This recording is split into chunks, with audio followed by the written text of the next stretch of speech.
Morning everybody, my name's Andy, welcome to UKDiver, and today we're going to look at, is it really true that if you've got a hose blow, you've only got 35 seconds to live?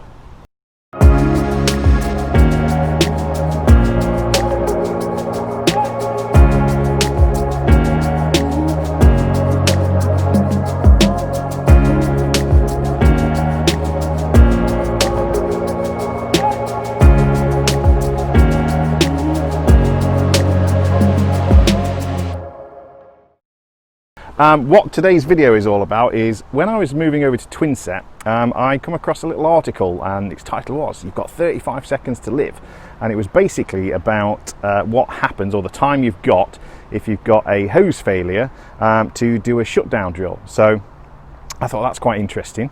So today we're going to have a look and see, well, test the veracity of that claim. So I'm just going to introduce my glamorous assistants. So this is wife. And that one's wife, not that one, and that one's Dean. So we're going to do something probably reckless today, but yeah, we're going to test the fact of see how much gas you lose in this mysterious, or well, not mysterious, but arbitrary 35-second rule. So let me show you what we've got. So this is what we've got for you today. Our sacrificial hose has been placed on this aluminium step.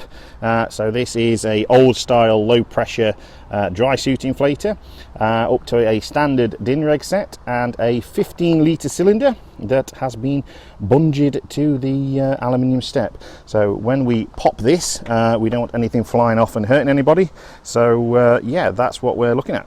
So guys, here's the plan. To pop the hose, I'm going to hit it with this very rusty axe. Hatchet thing. We'll see. It'll go bang, and then we'll see it. You know, how much gas do you lose in 35 seconds? So we've got a low pressure hose to test, and then we do it all over again with a high pressure hose. So yeah, it'll be good. So we're going to be starting today's experiment on about 220 bar in this 15-litre cylinder. So yeah, it should go with a pop. Here we go then, guys. 45-ish seconds. 220 bar on a low pressure hose. Okay, ready? 1, 2.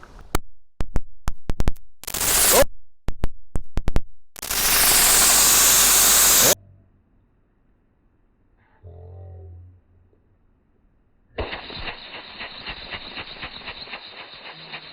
Ready? 1, 2.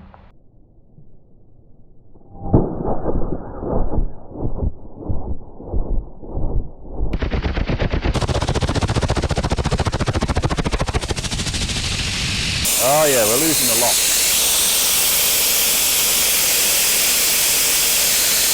How we doing for time?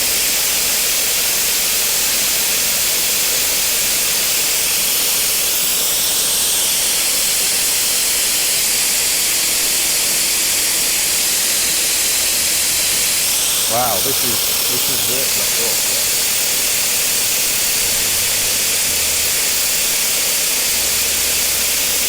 Okay, that's about 45 seconds, guys. Whoa.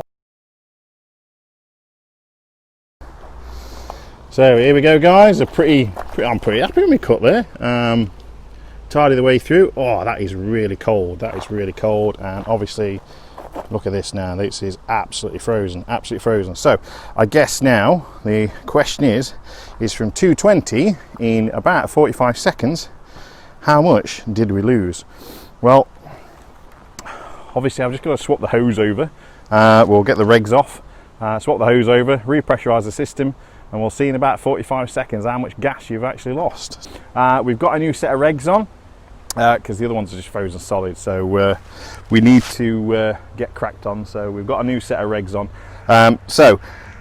In 45 seconds ish from 220 with a total failure of a low pressure hose, you're getting about this. So yeah, we're down to 80 bar. 80 bar. That's quite a lot, isn't it? That's more than I thought, to be absolutely frank. I thought we'd lost a bit less. So that's quite scary. Time's are ticking, so it's time to have a chop at a high pressure hose and see what happens here. what we've got for you is this gauge that Noah dived with. I think it's that old. It is absolutely, I don't know, from the 1930s maybe, I don't know. No, it's probably not that old, but you know what I mean. So yeah, same again, we're gonna slice through it. Okay, so here we go. I'm nervous about this one. I'm nervous. Okay, all right, I'm just gonna do it one-handed so I can step back a little bit. Okay, ready? 3, 2, 1.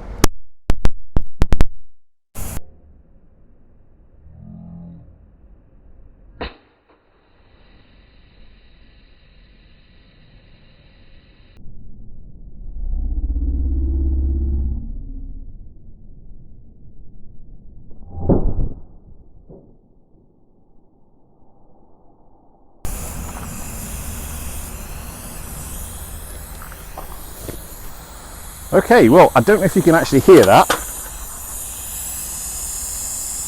but that hose has gone and there's not a lot coming out of it. So that's fully open. Definitely ruptured. I'll show you on that cam. So, we'll give it a minute or so. A few moments later. So I've got to be honest with you guys, this is a lot less dramatic than I was expecting, to be honest. So we've got to been going for a minute now, and yeah, we've probably lost 4 bar. So yeah.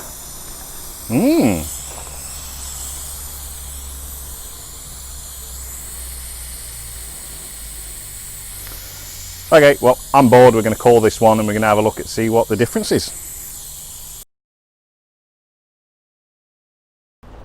So guys, that's it. We chopped through 2 hoses and it was totally different to what I expected. I expected the low pressure hose to go with a little bang, the high pressure one to go with a big bang, and the high pressure was a kind of bit of a letdown, a bit of a, yeah, I think I couldn't even tell you how much we lost in nearly a minute's worth of the high pressure hose being pretty well ruptured. It was certainly no more than sort of 3 or 4 bar.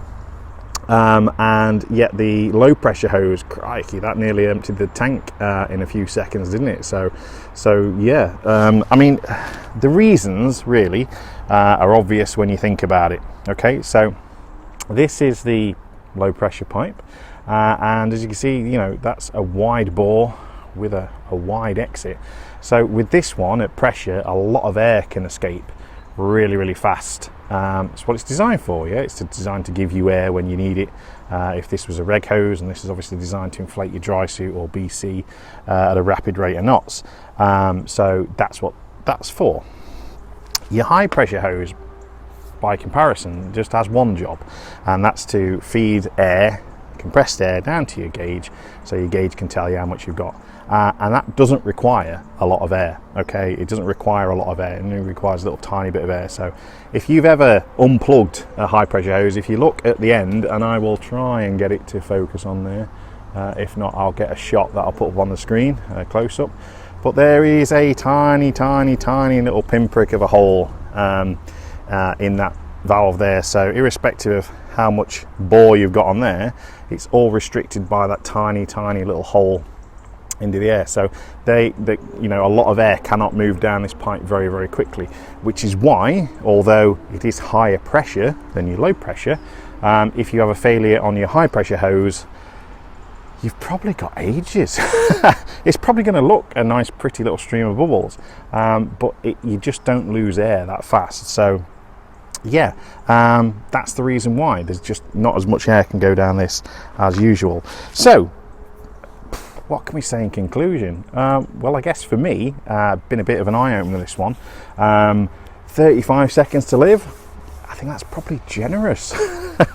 You know, you need to be, if you dive in twins, I think you've got to be super quick on your shutdowns. It definitely makes me more appreciative of the fact I'm not that flexible. So I bought myself a slob knob, and I know that's the purists out there will be, you know what? After that, all your arguments are out of the water. The quicker I can get those twins isolated, the better. And if I can do it from there, and I'm not going to go faffing about after that, I don't care. So slob knob all the way for me. But even if you're single cylinder diving, yeah, even if you're brand new, okay, it just goes to show, yeah, you need your buddy like close to you, yeah, not a million miles away, and not different, you know. Blue water, green water, okay, green water a bit different, you've got to stay a bit close together, but blue water, you need to be close to you know, your backup air source, which is your buddy, because, you know, as we've just sort of seen, you know, at the start of the dive, you've probably got about a minute's worth of air if something goes really wrong. And if you're at the end of the dive, you know, it could literally be seconds. So make sure you're close to your buddy. Personally, is this a frequent thing? I've been diving nearly 8 years now, and I've seen 3 hoses go, okay? The first one, because it was, you know, like that hose that we just did, it was as old as Noah, and that was just poor kit maintenance. That hose had no rights being on the regs that it was on under pressure. So that was absolutely just poor kit maintenance. It should have been binned years ago.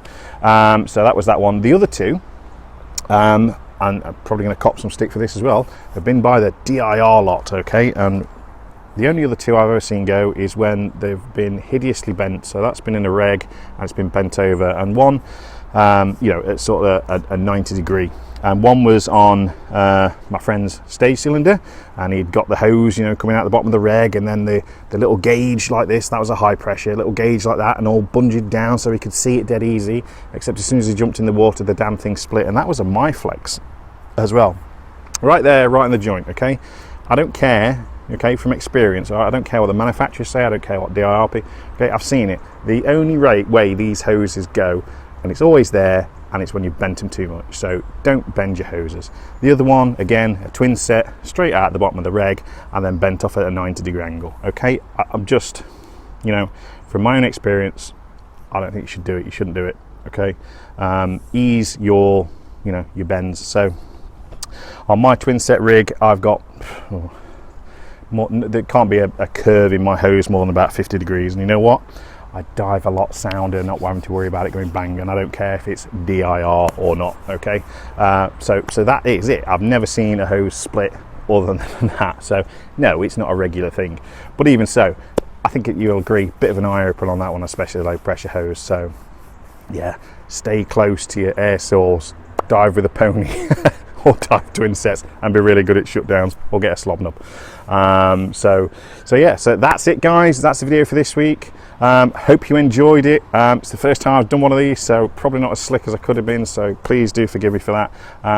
But apart from that guys, I look forward to seeing you on the next video, and dive safe.